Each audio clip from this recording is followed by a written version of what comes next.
Now, ladies and gentlemen, boys and girls, in an effort to do my Builders Book Club series of readings on Tuesday evenings, I thought I would share with you a couple of poems from the new Down in the Dirt book series called Outside the Box. I think it's a cool image for the cover because it is a box looking up to the sky. It's a sky photographed from an airplane somewhere, but all of the walls of this box are actually from walls of graffiti that was on the graffiti wall in Austin before it was shut down. So it's kind of cool to have some of these things here. And I thought I would share with you maybe 5 poems from this for you. I hope you enjoy them. And I don't have all of my multicolored glasses. I have blue ones and I have yellow ones. And I got my husband's reading glasses, there's the ones with a really cool frame. What do you think? Anyway, I don't know. We thought I'd see how this works, like in homage to Tom, because he would always wear glasses and we would ton around when he was reading. So this are a couple of poems from the Gone Fishing section of this Down in the Dirt book, Outside the Box. And this first poem from it is, because somebody had something about Mary Shelley that was appearing in this book, we had to include this poem that was called Until They Talk of Galvanism. That's what it's called, Until They Talk of Galvanism, and it was written for the anniversary of the 12/30/1816 day that the English Romantic poet Percy Byron Shelley, Shelley, actually married his second wife, Mary Goodwin, who was the later author of Frankenstein. So, since somebody had something about Mary Shelley in this book appears in it, and it's called Until They Talk of Galvanism. It may seem like a tempestuous life, but I'm sure it wasn't her intention. She just so happened to fall for one of her father's followers, a married man. But Percy Bysshe Shelley was a poet, a great one, and she was intrigued. And despite him being married, he was estranged from his wife, so he felt that he had free rein to frolic with a girl 5 years younger than him. Mary even left France with him, with her sister too, to travel Europe, and by the time they returned, Mary was pregnant with Percy's baby. Yes, his wife was still in the picture, but Mary and Percy didn't seem to care, and they were penniless and ostracized by society, even through the death of their premature baby 2 years later. After getting out of debt and giving birth to a baby boy, they traveled together to Geneva in the summer, this time to visit the poet Lord Byron. And during their stay, it constantly rained, so they couldn't even enjoy the outdoors and found themselves forced to stay indoors, sitting around a log fire telling each other's German ghost stories, until Lord Byron suggested that they should all hold a contest for creating the scariest story. And they all thought that this was a great idea, and Mary, in the company of great poets, even told Lord Byron that her name was Mary Shelley, even though they weren't even married. But she was mortified that she might not write something as good as her poet company. And some of them would tell their stories, and really, they were just poetic verse, and it wasn't really scary at all. And they kept asking Mary for her story and what her story was. And she would say, "It's not ready yet." And she would listen to the poets talk about the issues of the day to look for inspiration, until they talked of galvanism, the concept of reanimating a corpse. And that night, in a waking dream, she came up with the story and furtively wrote Frankenstein. Now, they loved her story, and shortly after their return, they discovered that Percy Shelley's wife, Harriet, actually committed suicide. But these dark times led to their marriage, as well as the eventual release of the story of Frankenstein, the scientist who tried to reanimate the dead. Because her mother died just after she was born, Mary Shelley was used to seeing death, so when it was suggested to her that she should write a scary story, she'd find a way to bring death back to life.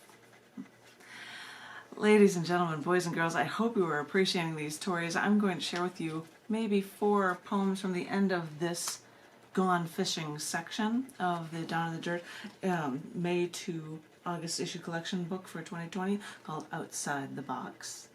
And this poem, this first one in it, related I believe to July material, is called Key Imprisonment and Poetry.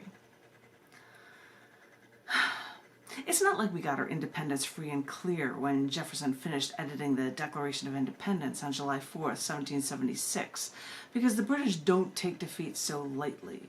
It didn't matter that the USA enacted the Constitution and had multiple terms from 4 presidents, because freedom isn't free, and the British so hold grudges. They took the battle to our shores in what we call the War of 1812. Now, at one point, the lawyer Francis Scott Key found out from his brother-in-law that the Honorable Dr. Beans was taken hostage by the British. Now, this Dr. Beans was a straight-up righteous guy, so Key went to President Madison to tell him. Yes, he actually went to the president, and he said that they had to get Beans back. Madison sets up Key with a man named Skinner, and they went over to the British on their boat so they could talk and rationalize and schmooze until the British said that they'd return Beans to them. But as the English and the Americans on this boat were all commiserating and being friendly and all, Key and Skinner overheard the British talking about their plans, how they were planning to attack Baltimore the next week. They even had maps and plans all drawn out that Key and Skinner could even see. This freaked the British out once they realized that they revealed their plans. So the Brits decided to keep Key and Skinner and Beans hostage so that they couldn't reveal the British attack plans to America. The British held them hostage for a full week, and as they waited in their cell, the British would taunt them and say things like, "I hope you take a good look over there at that precious U.S. flag of yours on that hill, 'cause soon it'll be gone."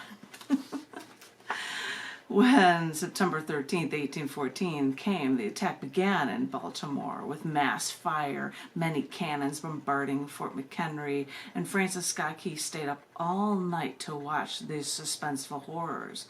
When Skinner and Beans woke up, they asked, "Is the flag still there?" Dawnlight broke, the smoke cleared, and all of a sudden, Francis Scott Key sees this giant U.S. flag still waving in the wind over Fort McHenry. "Yeah, it sure is," he responded. He was so overwhelmed by the emotion from this moment that he then started to write a poem about it. Eventually, the Brits set them free, and free from their captors, Key worked the whole night finishing up his poem the next day. And the next day, he asked his brother-in-law to come and read his poem, because it was something he really had to share. And when his brother-in-law saw this poem, he said, "This is the best poem ever," and thought, we have to publish this now, like right now. So then he thought, wait, what if we put it to a melody, like to Anagram in Heaven, that song, that British drinking song. He was actually thinking about a British drinking song. So they distributed this song to people, and people in town would try to sing it. "Oh, say, can you see?" And the more people saw it, the more people thought that this melody could work.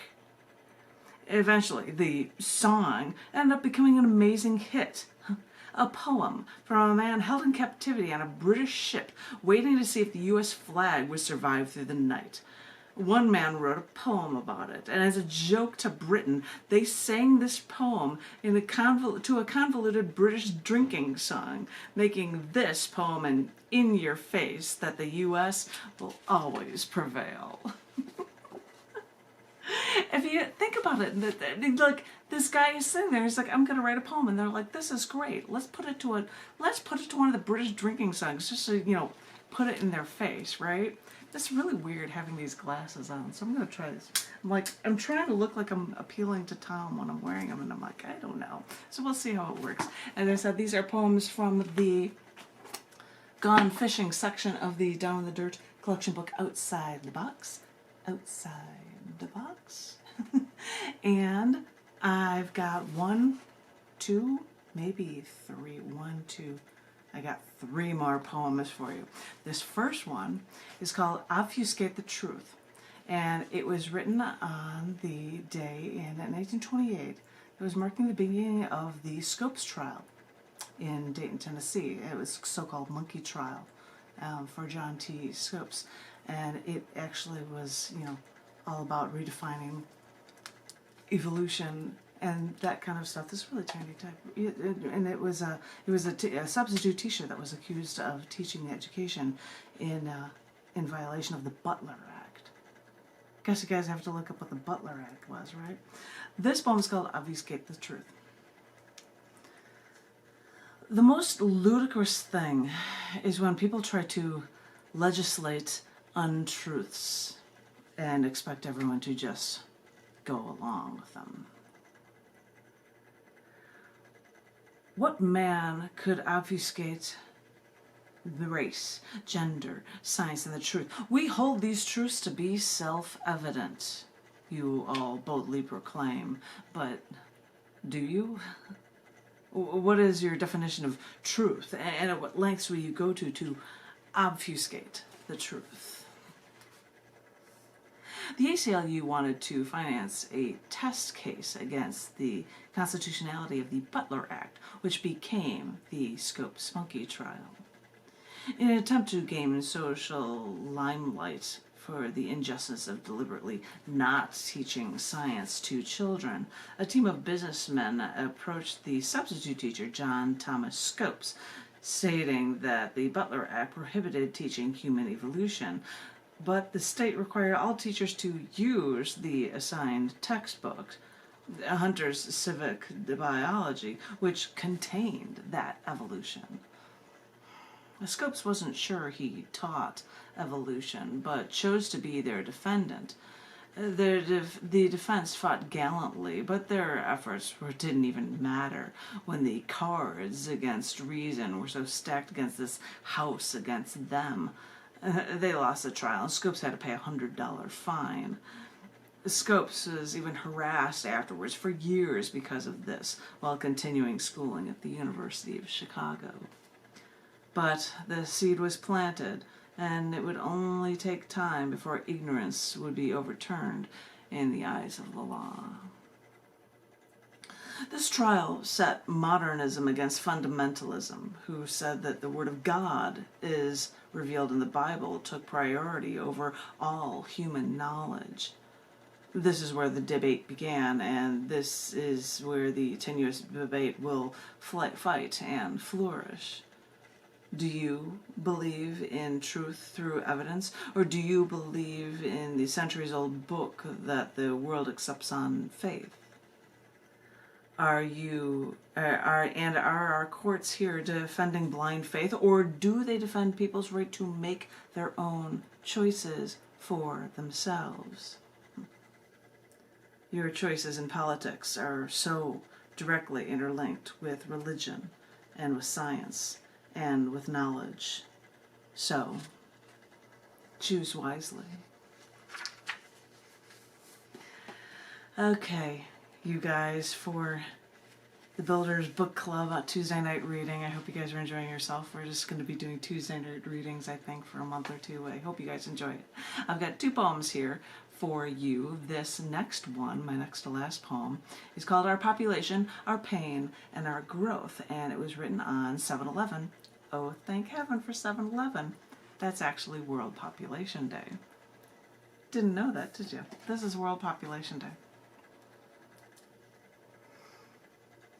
On this day, years ago, someone tried to remove me from this population. On this day, the UN reaffirms the basic human right to plan for a family, and not to lose family, but to grow family, make a blueprint for a better future for all to be healthy on a healthy planet, welcoming more and more people.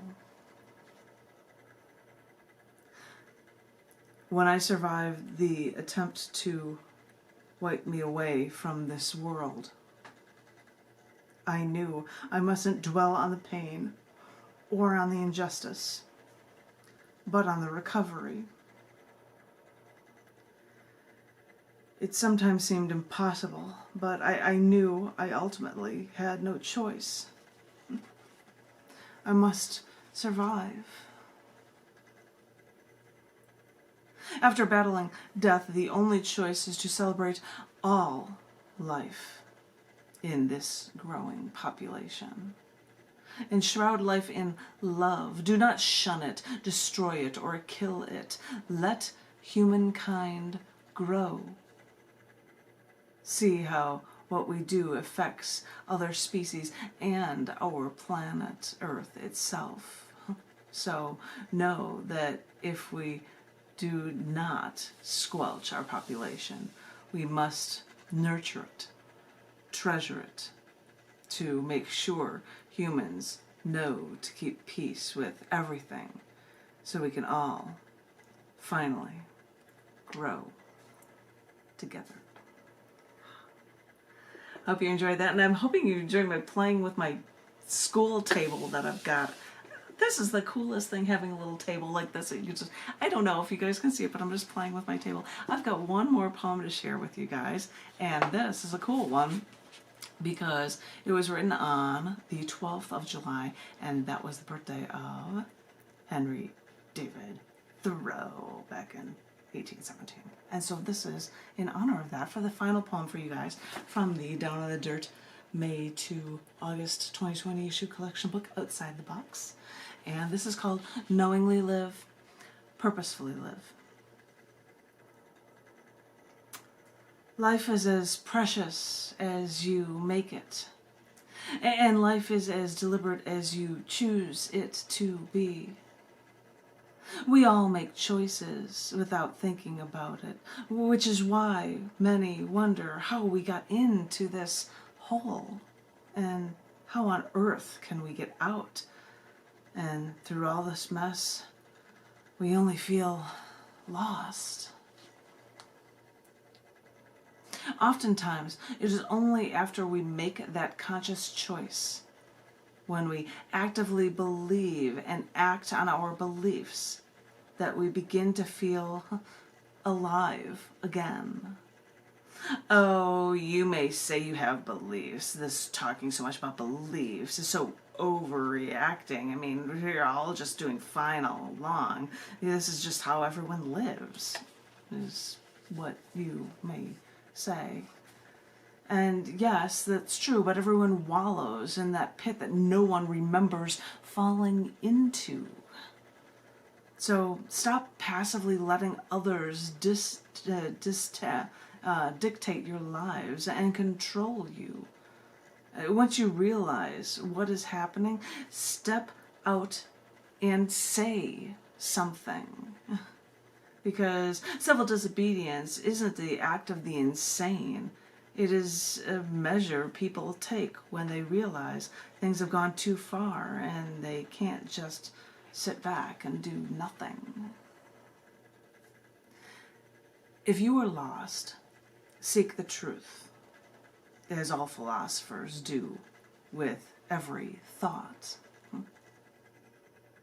The definition of a philosopher is a person who seeks the truth, because after all, modern life shares, it only espouses unnecessary complexity. So think this over.